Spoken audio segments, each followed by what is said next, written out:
மக்களை காப்போம், தமிழகத்தை மீட்போம் சூறாவளி சுற்றுப்பயணத்தின் 4வது நாளில் விழுப்புரம் மாவட்டத்தில் 2வது நாளாக பிரச்சாரம் மேற்கொண்ட அதிமுக பொதுச் செயலாளர் எடப்பாடி கே பழனிசாமி.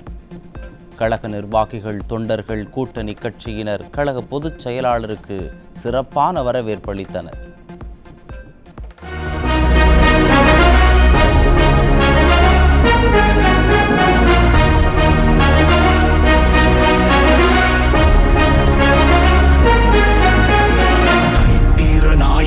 சாமானிய நாயகன், தமிழக தாய மீட்க உறுதி கொண்ட ஒரு மகன், அடித்தட்ட பார்த்தவன், அரியணையும் பார்த்தவன். அதிமுகவின் தொடர் அழுத்தத்தின் காரணமாகவே 28 மாதங்களுக்கு பிறகு மகளிர் உரிமை தொகை கிடைத்தது. ஆனால் பெரும்பாலான மகளிருக்கு தற்போது வரை உரிமை தொகை கிடைக்கவில்லை. விழுப்புரம் மாவட்டம் வானூர் தொகுதிக்குட்பட்ட திருச்சிற்றம்பலம் கூட்டுச்சாலையில் மக்களை சந்திப்போம், தமிழகத்தை மீட்போம் பிரச்சார சுற்றுப்பயணத்தில் அதிமுக பொதுச் செயலாளர் எடப்பாடி கே பழனிசாமி எழுச்சி உரை. சொன்னது எப்ப? 21 கொடுத்தது எப்ப? 28 மாசம் கழிச்சு. 28 மாத காலம் சட்டமன்றத்தில் பிரதான எதிர்க்கட்சி அதிமுக தொடர்ந்து இது வலியுறுத்தப்பட்டது. இன்னைக்கு பெண்களுக்கு கொடுக்கப்பட்ட வாக்குறுதி என்ன ஆச்சு? மாதந்தோறும் 1000 ரூபாய் உரிமை தொகை என்ன ஆச்சு? எப்ப கொடுப்பீங்க அப்படின்னு தொடர்ந்து சட்டமன்றத்தில் வலியுறுத்தி வந்தோம்.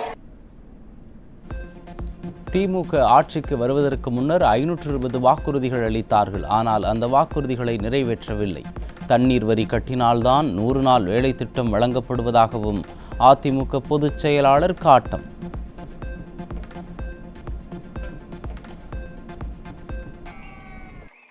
இன்னைக்கு திமுக தேர்தல் அறிக்கையில 525 அறிவிப்பு வெளியிட்டாங்க.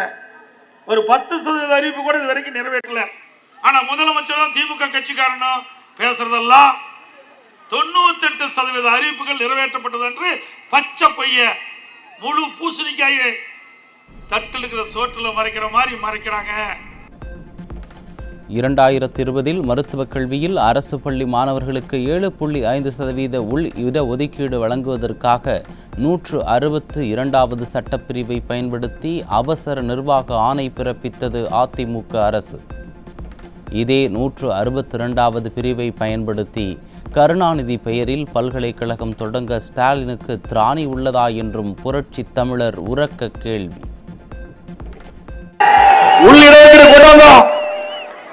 அந்த 7.5 உள் ஒதுக்கீடு மூலமாக இதுவரை 2818 மாணவ மாணவிகள், அரசு பள்ளியை படித்த மாணவர்கள் மருத்துவராக இருக்கிறாங்க. இது சாதனை. அப்ப இந்த திட்டத்தை கொண்டு வருகிற பொழுது மேலும் ஆளுநர் இந்த மசோதாவை கையெழுத்து போட மறுத்துட்டார்.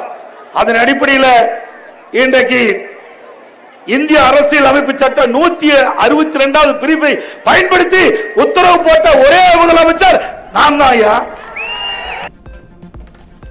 தமிழ்நாட்டில் நாடாளுமன்ற தொகுதி வரையறை விவகாரத்தில் ஸ்டாலின் தமிழக மக்களை ஏமாற்றி வருகிறார்.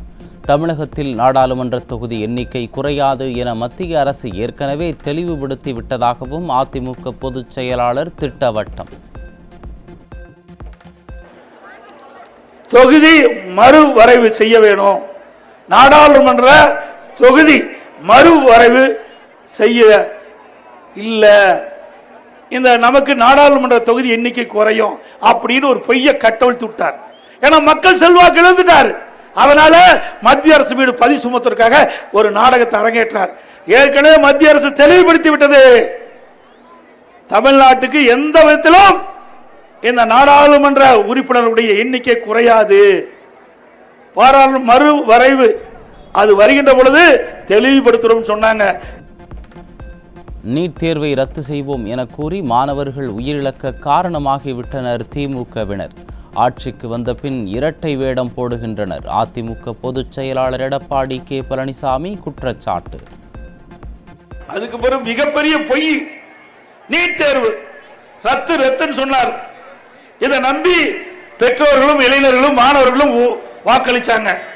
திமுக ஜெயிச்சு வந்த பிறகு 4 வருஷம் நீட் தேர்வு ரத்துன்னு சொல்லி ரத்தே செய்யாத காரணத்தினால இதை நம்பி சரியான முறையிலே நீட் தேர்வு எழுதாத காரணத்துல நம்முடைய மாணவ செல்வங்கள் உயிர் நீத்ததுதான் மிச்சம்.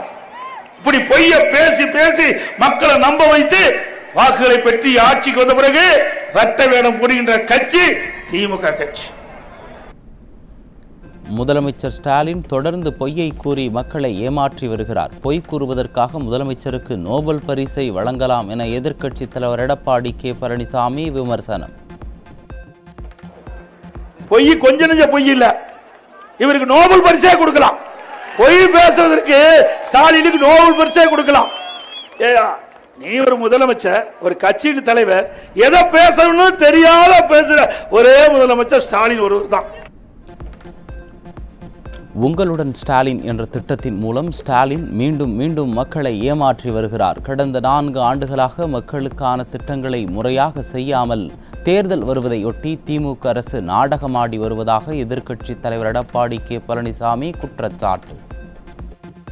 எப்ப தேர்தல்? அடுத்த ஆண்டு தேர்தல் இருக்குது. 8 மாசத்துக்கு முன்பு மக்களை ஏமாற்றுவதற்காக திரு ஸ்டாலின் போடுகின்ற நாடகம். அப்படின்னு 4 வருஷம் என்ன பண்ணிட்டு இருந்தேன்? இந்த மக்கள் குறையெல்லாம் கேட்கலையா? இந்த மக்களுக்கு ஏற்பட்ட பிரச்சனைகள்லாம் உங்களுக்கு தெரியாதா? கண்டுகொள்ளலையா? தேர்தல் வருது, மக்களை ஏமாற்ற வேணும், மக்களுடைய ஓட்டுகளை பெற வேணும். இப்போ மக்கள் செல்வாக்கு இழந்து இருக்கின்ற இந்த காலகட்டத்தில் இப்படிப்பட்ட ஒரு நாடகத்தை அரங்கேற்றி வீடு வீடா வந்து கொடுப்பாங்க. எச்சரிக்கையா இருங்க. கல்வி என்றால் எனக்கு உயிர் மூச்சு என்றும் பல கல்லூரிகளை திறந்த அரசு அதிமுக அரசு என்றும் கழக பொதுச் செயலாளர் பெருமிதம். திமுக ஆட்சிக்கு வந்து 4 ஆண்டுகளாகியும் கல்விக்காக எந்த திட்டத்தையும் கொண்டு வரவில்லை என்றும் குற்றச்சாட்டு. படிப்பென்றால் எடப்பாடி பழனிசாமிக்கு கசக்குதுன்னு சொல்றார் திரு ஸ்டாலின் அவர்களே. கல்வி என்றால் எனது உயிர் மூச்சு என்பதை நீங்கள் அறிந்து கொள்ள வேண்டும். ஒரு மனிதனுக்கு கண் எப்படி முக்கியமோ அது ஓர் நாட்டில் பிறந்த குழந்தைகளுக்கு கல்வி முக்கியம் என்பதை நாங்கள் உணர்ந்து தமிழகத்தில் மருத்துவக் கல்லூரி, சட்டக் கல்லூரி, பாலிடெக்னிக் கல்லூரி, வேளாண்மை கல்லூரி, பொறியியல் கல்லூரி, ஐடி கல்லூரி, இப்படி ஏராளமான கல்லூரிகளை திறந்த ஒரே அரசாங்கம் அதிமுக அரசாங்கம். இந்தியாவில் மன்னராட்சி ஒழிந்துவிட்டது, தமிழ்நாட்டில் குடும்ப ஆட்சியை ஒழித்தே தீர்வோம் என கழக பொதுச் செயலாளர் எடப்பாடி கே பழனிசாமி சூளுரை.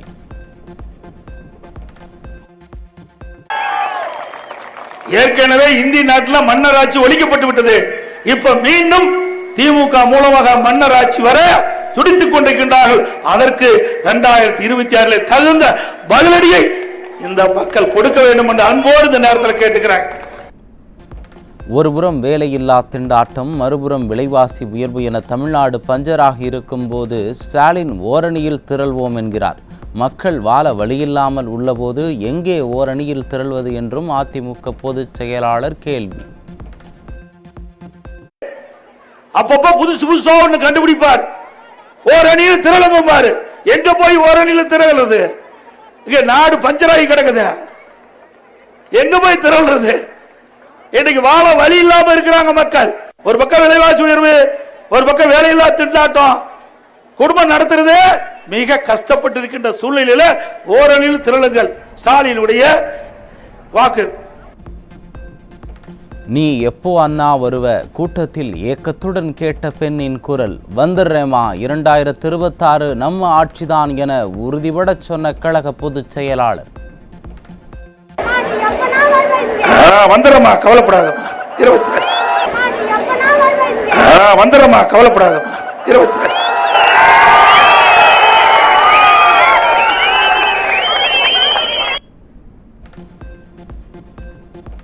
விழுப்புரம் மாவட்டம் மயிலம் தொகுதியில் லட்சக்கணக்கான குவிந்திருப்பதை பார்க்கும்போது இங்கு அதிமுகவின் வெற்றி உறுதியாகி உள்ளது. மயிலம் தொகுதி நாட்டார்மங்கலம் பகுதியில் நடைபெற்ற மக்களை காப்போம் தமிழகத்தை மீட்போம் சுற்றுப்பயணத்தில் அதிமுக பொதுச் செயலாளர் நம்பிக்கை. இப்போ மயிலத்தில் அடுத்த ஆண்டு நடைபெறுகின்ற சட்டமன்ற தேர்தலில் வெற்றி பெற்றோம் என்ற ஒரு நிலையை அடைகின்ற விதமாக அடுத்த ஆண்டு நடைபெறுகின்ற தேர்தலுக்கு இப்பவே வெற்றி விழா காணுகின்ற அளவுக்கு மக்கள் வளம் காய்ச்சலுது. இந்த தொகுதி ஜெயிச்சாச்சு. அதிமுக ஆட்சியில் நிலத்தடி நீர் உயர குடிமராமத்து திட்டம் கொண்டு வரப்பட்டது. ஏரி, குளம், குட்டைகள் தூர்வாரப்பட்டது. ஆனால் எல்லாவற்றையும் திமுக அரசு நிறுத்திவிட்டது. பொதுப்பணித்துறையின் கீழ் வரும் 16,000 ஏரிகளில் 6,000 ஏரிகள் அதிமுக ஆட்சியில் தூர்வாரப்பட்டதென்றும் அதிமுக பொதுச் செயலாளர் பெருமிதம். நிலத்தடி நீர் உயர குடிமராமத்து திட்டம், ஏரி, குளம், குட்டை எல்லாம் தூர்வாரப்பட்டது. அதையே நிறுத்திட்டார். பொதுப்பணித்துறை கீழ் வருவது 16,000 ஏரிகள், அதில் சுமார் 6,000 ஏரிகள் தூர்வாரப்பட்டன. பொருளாதார சூழல் காரணமாக ஏழை பெண்களின் திருமணம் தடைபடக்கூடாது என்பதற்காக திருமண உதவித்தொகை, தாலிக்கு தங்கம் போன்ற உன்னத திட்டங்களை புரட்சி தலைவி அம்மா கொண்டு வந்தார். 6 லட்சம் பேர் பயனடைந்த இந்த திட்டத்தையும் ஸ்டாலின் அரசு நிறுத்திவிட்டதாக எதிர்க்கட்சி தலைவர் காட்டம். ஒரு பவுன் 70,000 ரூபாய்க்கு விற்குது. 70,000 ரூபாய்க்கு விற்குது. திருமண உதவி திட்டத்தின் கீழே ஒரு பவன் 27,000 50,000 கொடுத்த ஒரே அரசாங்கம் இந்தியாவில் அதிமுக அரசாங்கம். 6 லட்சம் பேர் பயனடைஞ்சாங்க. திருமண வயது எட்டுகின்ற பொழுது பொருளாதார சூழ்நிலை காரணமா திருமணம் தடைபடுகிறது. திருமணம் தடைபடக்கூடாது என்பதற்காக அம்மா மனதிலே உயிர்த்த அற்புதமான திட்டம் திருமண உதவி திட்டம், தாலிக்கு தங்கம் திட்டம். அதை கொண்டு வந்து நிறைவேற்ற அரசாங்கம் அதிமுக அரசாங்கம். அதையும் நிறுத்திட்டார்.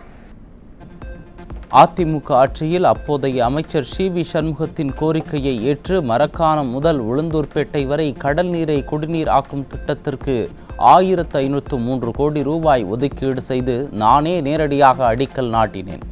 அரசியல் காழ்ப்புணர்ச்சி காரணமாக விடியாதிமுக அரசு அந்த திட்டத்தை ரத்து செய்துவிட்டதாக எதிர்க்கட்சி தலைவர் எடப்பாடி கே. பழனிசாமி குற்றச்சாட்டு. மரக்காணத்திலிருந்து உளுந்தூர்பேட்டை வரை கடல் நீரை குடிநீராக்கும் திட்டம் சுமார் 1,503 கோடியில அறிவு சகோதரர் நம்முடைய மண்ணின் மைந்தர் சி.வி. சண்முகம் அவர்கள் கோரிக்கை வச்சாரு. அந்த கோரிக்கையின் அடிப்படையில் நானே நேரடியாக விழுப்புரத்துக்கு வந்து அந்த திட்டத்துக்கு அடிக்கல் நாட்டினேன். அரசியல் காழ்ப்புணர்ச்சியின் காரணமாக அந்த கடல் நீர் குடிநீராக்கும் திட்டத்தை இந்த அரசு ரத்து செய்து விட்டது. இப்படி மக்கள் விரோத அரசு இருக்க வேண்டுமா? விழுப்புரத்தில் ஏழை எளிய மாணவ மாணவிகளுக்கு தரமான கல்வி கிடைக்க புதிய பல்கலைக்கழகத்தை தொடங்கினோம். அதையும் திமுக அரசு ரத்து செய்துவிட்டது.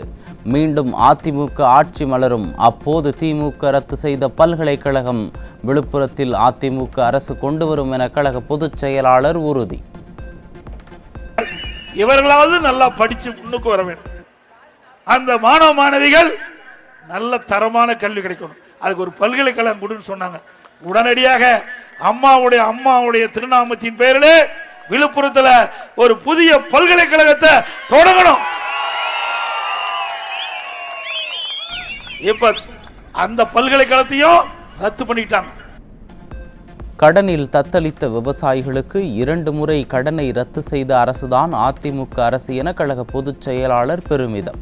கொரோனா காலத்தில் விவசாயிகளின் கோரிக்கையை ஏற்று 12,110 கோடி ரூபாய் மதிப்பிலான பயிர்க்கடன் அதிமுக ஆட்சியில் தள்ளுபடி செய்யப்பட்டதாகவும் அதிமுக பொதுச் செயலாளர் பேச்சு. விவசாயம் செய்கின்ற விவசாயிகளுக்கு, கடனிலே தத்தளித்துக் கொண்டு வந்த விவசாயிகளுக்கு தொடக்க வேளாண்மை வங்கியிலே வாங்கிய பயிர்க்கடன் 2 முறை ரத்து செய்யப்பட்டது. 2 முறை ரத்து செய்யப்பட்டது. ஒரு முறை நான் முதலமைச்சர் இருந்த காலத்திலே, கொரோனா காலத்திலே விவசாயிகள் வைத்த கோரிக்கை ஏற்று 12,110 கோடி தொடக்க வேளாண்மை வங்கியிலே விவசாயிகள் வாங்கிய பயிர்க்கடன் தள்ளுபடி. தமிழகத்தில் சிறுமிகள், பெண்கள், மூதாட்டிகள் என அனைத்து பெண்களுக்குமே பாதுகாப்பில்லை என அதிமுக பொதுச் செயலாளர் குற்றச்சாட்டு. ஒட்டுமொத்த மக்களுக்கும் பாதுகாப்பில்லாத இந்த திமுக ஆட்சி அகற்றப்பட வேண்டும் என்றும் எதிர்க்கட்சி தலைவர் திட்டவட்டம். எங்க பார்த்தாலும் போதைப் பொருள், போதைக்கு அடிமையாகி சிறுமி முதல் பாட்டி வரை பாலியல் சீண்டல். டிவி திறந்தா போதும், பத்திரிகை திறந்தா போதும், இதுதான் செய்தி. இப்படிப்பட்ட கேடுகட்ட ஆட்சி தேவையா?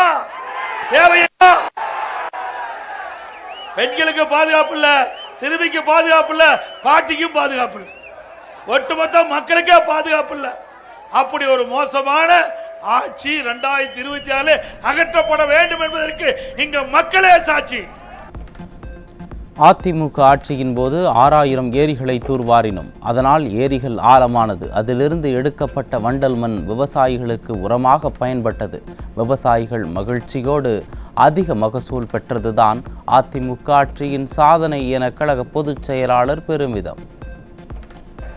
அதோட விவசாயிகள் அங்கே ஏரி குளம் குட்டை பொதுப்பணித்துறையின் சார்பாக 6000 ஏரிகளை தூர்வாரணும். 1240 கோடி கொடுத்தோம். முழுக்க முழுக்க விவசாய பங்களிப்போடு திட்டத்தை நிறைவேற்றணும். அதனால ஒன்னு ஏரி ஆழமாச்சு. ஏரியிலிருந்து எடுக்கப்பட்ட வண்டல் மண் விவசாயிகளுடைய நிலத்துக்கு அடி உரமாக பயன்படுத்தப்பட்டது. விவசாயி மகிழ்ச்சியோடு அதிக விளைச்சலை பெற்றாங்க. இது அதிமுக ஆட்சியோட சாதனை. உனக்கு என்ன தெரிய போகுது விவசாயத்தை? பாஜகவிற்கு அதிமுக ஒருபோதும் அடிமை இல்லை. மிரட்டலுக்கு பயந்து காங்கிரசுடன் கூட்டணி வைத்த திமுக தான் காங்கிரசிற்கு அடிமை. செஞ்சியில் நடைபெற்ற மக்களை காப்போம் தமிழகத்தை மீட்போம் எழுச்சி பயணத்தில் கழக பொதுச் செயலாளர் ஆவேசம்.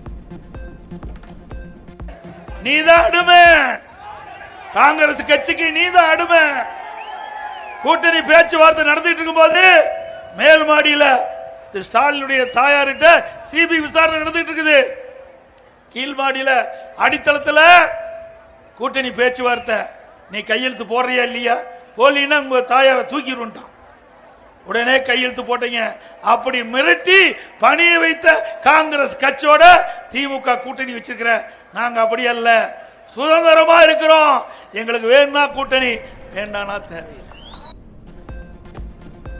மக்களை காப்போம் தமிழகத்தை மீட்போம் எழுச்சி பயணத்தின் 5ஆம் நாளான இன்று கடலூர் தொகுதியில் மக்களை களத்தில் சந்திக்கிறார் அதிமுக பொதுச் செயலாளர் எடப்பாடி கே பழனிசாமி. ரெட்டிச்சாவடியில் பொதுமக்களின் உற்சாக வரவேற்புடன் தரை காத்த காளியம்மன் கோயில் பகுதியில் உரையாற்ற உள்ளார். சென்னையில் தனியார் பால் நிறுவனத்தில் 44 கோடியே 50 லட்சம் ரூபாய் கையாடல் செய்ததாக எழுந்த புகாரில் மேலாளர் கைகளை கட்டிக்கொண்டு தற்கொலை செய்த விவகாரம். ஸ்டாலின் அரசின் காவல்துறை உயர் அதிகாரிகள் சம்பந்தப்பட்டிருப்பதாக தகவல் வெளியாகியுள்ள நிலையில் நவீனின் மரணத்தில் எந்த சாரை காப்பாற்ற துடிக்கிறார்கள் இந்த விடியா மாடல் ஆட்சியாளர்கள் என மக்கள் சந்தேகம். அஜித்குமார் போலீசாரால் அடித்து கொல்லப்பட்ட துயர சம்பவத்தின் வடு மறையின் முன்பே மீண்டும் ஒரு கொடூரம். கைகள் கட்டப்பட்ட நிலையில் பால் நிறுவன மேலாளர் நவீனால் எப்படி தற்கொலை செய்து கொள்ள முடியுமா என ஸ்டாலின் அரசிற்கு மக்கள் கேள்வி. தனியார் பால் நிறுவன மேலாளர் நவீன் மரணம் தொடர்பாக மக்களிடம் பல்வேறு சந்தேகங்கள் எழுந்து வருவதாக அதிமுக பொதுச் செயலாளர் எடப்பாடி கே பழனிசாமி அறிக்கை. நவீனின் கைகள் கட்டப்பட்டதாக செய்திகள் வரும் நிலையில் கைகள் கட்டப்பட்ட ஒருவர் சேர் இல்லாமல் எப்படி தூக்கில் தொங்க முடியும் என்று கேள்வி.